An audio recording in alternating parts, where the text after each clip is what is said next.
font grève en fait parce qu'il y a l'avenant 33 qui devait être mis en place au 1er janvier 2024.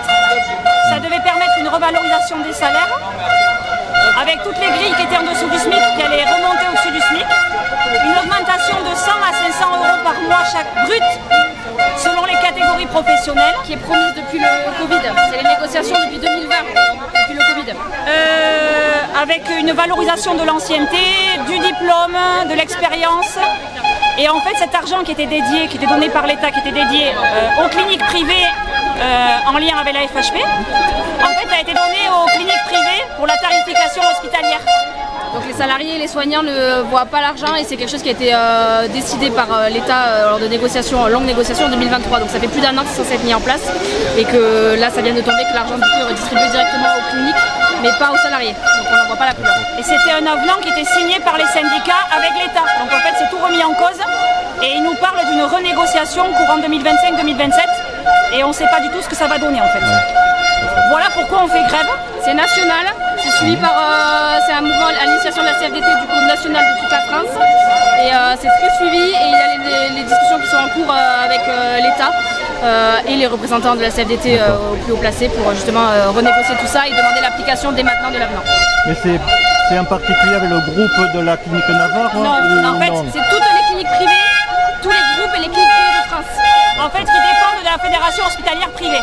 Oui. Donc ça fait un paquet de cliniques en France. Hein. Il y en a partout en France. Et nous, notamment notre groupe GBNA de Bordeaux, où il y a 12 cliniques, on est toutes concernées.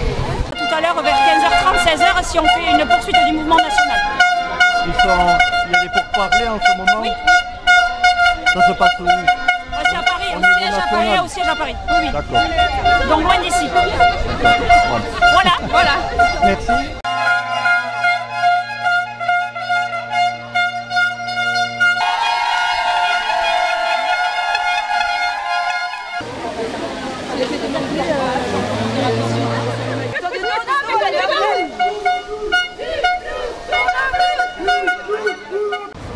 Donc il va s'appliquer. Ce qui se passe pour le moment, on arrête la grève. On arrête la grève et la fédération rentre en négociation avec les syndicats d'employeurs. S'il n'y a rien, la ministre appliquera, je ne sais plus quel article de loi, et ils seront obligés d'appliquer l'avenant 33. Ils ont jusqu'à la fin de l'année pour le faire. Au maximum, mais ça sera rétroactif au début d'année. Hein. Donc ça veut dire que si c'est pas appliqué avant, vous aurez un 13e mois. Voilà. Ce qui était prévu. Ouais, donc en tout cas, c'est sur l'application. Et là, ça veut dire qu'il rentre en négociation avec le syndicat, c'est-à-dire la 23, il ne va pas être renégocié. Non, la mise en application. La mise en application qui va être renégociée. Qui va être négociée. Mais en fait, ils ont plus le choix. Ils ont plus le choix. S'ils ne le font pas, c'est la ministre qui prend le relais et qui fera en sorte que l'application soit effective directement. Donc, je pense que les négociations, voilà, ils ont dit pour le moment, on arrête la grève, le préavis n'est pas levé. S'il y a un souci entre la négociation d'ici 2 jours entre la fédération et les syndicats d'employeurs, à ce moment-là, on repartira sur un mouvement de grève. Pour le moment, bon, c'est gagné quand même. Hein,